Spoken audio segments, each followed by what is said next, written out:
We're going to install Linux and Python within a Google Chromebook. First of all, you open up Google Chrome and come to this option on the right, come down to Settings, and then if you scroll down, you'll come to an option for Linux Beta, and just go ahead and turn on the setup to be able to set up Linux Beta on your Chromebook. And then you'll install it. It'll take a few minutes, so I'll go ahead and pause it at this point. Still making progress, but it's almost done. Depends on your internet connection speed. Overall, I found that this Linux container, it takes about a half a gigabyte or so. And then you also have, when you install Python and some of the other add-ons, you can expect about a gigabyte of total storage space that it'll use up when it finishes. And but that depends on what applications you'll install. So this gives you basically a terminal that you can use, a Linux terminal, and you can look at all of the, within this virtual container, this virtual machine, you'll be able to run Linux. Okay, so here is the Linux prompt here, and I'm going to go ahead and just, you can then pin this to your start area, so you can open that up again in the future. And then at this point, we can run Python 3. Okay, so there is Python 3, and I'll go ahead and just exit out of this. The one thing you'll want to get at this point, we'll want to install things like Numpy, but pip3 is not found. So we'll need to do sudo apt and then install, and I'll do python 3-pip. Okay, and this is going to be a rather large download because it has to install some compilers and other things. And so it's going to find all of the information it needs. It's going to take about 219 megabytes. And I'll click yes. Okay, and then it will download all of these and install it. So you'll be able to run pip3 to install packages. So I'll pause it at this point, and then we'll start it. Oh, I didn't even need to pause it. Okay.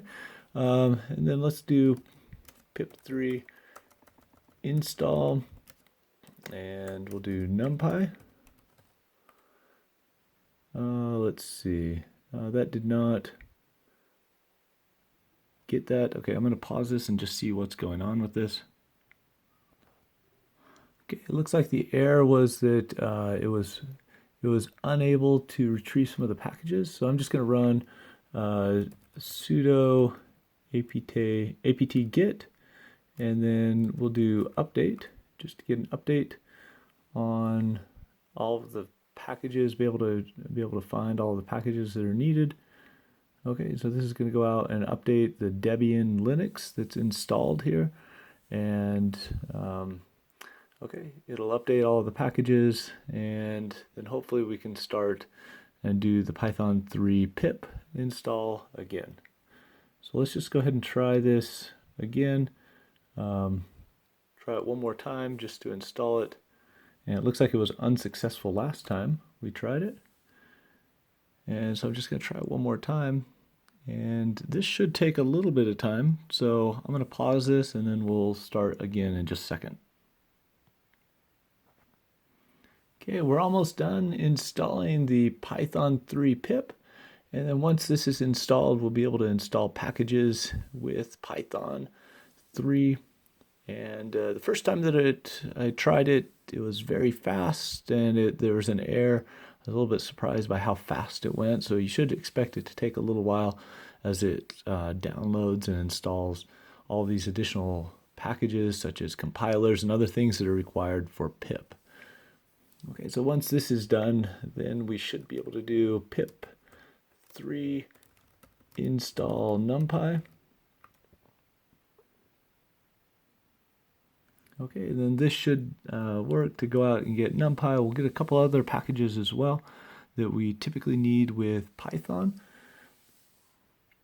It'll collect numpy and then install it. You can see it downloading, and then if there are any other dependencies, pip will be able to detect those and install those as well. And we'll show that with Matplotlib. There's one additional dependency that may not get installed, so I'll show you that with Matplotlib. Numpy is just Numpy itself. There should be no dependencies for that one.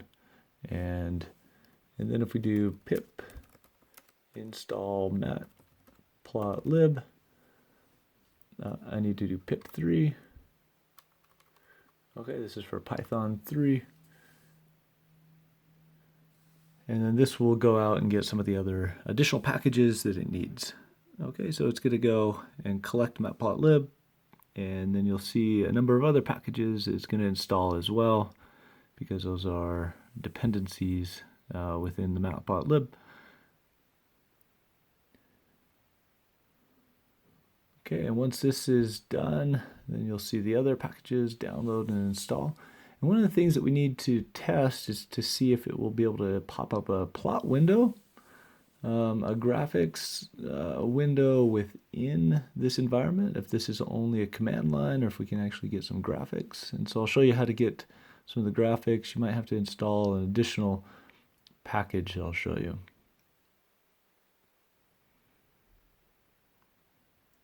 Okay, so you can see some of the other packages that were installed. It needed Numpy as well. So if you didn't have Numpy installed, then you could have just installed Matplotlib, and then Numpy would have installed as well. Okay, so it's going to install all of these packages. And then once we're done, we'll create a sample Python script and then run it. And what we need first of all is just a text editor to be able to edit our files. So I like to use Nano, but it says that Nano is not found. So let's go ahead and do sudo apt install Nano. Okay, so this is a very simple text editor. It's only about 485 kilobytes. It should be fairly quick to download and install. I also like using Emacs though. Okay, so now we've got, and also there's some update alternatives there that are suggested. Okay, but let's go ahead and just do Nano, and we'll do test.py. And so here we're just going to do import numpy as mp, and we'll also do matplotlib.pyplot as plt. And let's create just an X vector, and I'll do linspace.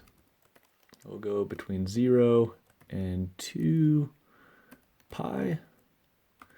And then we'll just say that y is going to be the sine of x. And then we'll do plt plot xy. And let's just show that plot. Okay, we're just going to save that file. I did a Control X, and then I typed Y for yes, and it saved that file. Now I have got test.py, and I can do Python 3, test.py, and then it should come up with an error that I don't have anything to display. Okay, so I need to install the Python 3-tk package. So this is the final thing that we'll need to be able to show plots from Matplotlib. Let's do sudo apt install and then Python 3-tk. And it will install that. That's about 8 megabytes. It will install this. This will allow us to be able to show graphics from Matplotlib, plots that we want to display from our results. This is useful for visualizing some of the data. Okay, so that's done. Let's go ahead and try that test Python again, and hopefully we'll get our sine wave that we plotted. Okay, so there it is. We have, there's some other packages you may want to install as well. So for example, sudo apt install, and you may want to get something like locate to be able to find your files. Okay, so this one's fairly small. But then if If you want to locate, for example, test.py, it doesn't find it. So you need to do sudo update db, and that will use your utility to build this search index, basically like a local search for any files that you have. That one's going to take a little while. I'm just going to go ahead and cancel it, but you'll want to do that one if you want to be able to find files. So if you want to navigate around, you'll see some of the, within this virtual machine, you'll see some of the files that are there. You're able to access some of these if you want to change directory back to your home directory.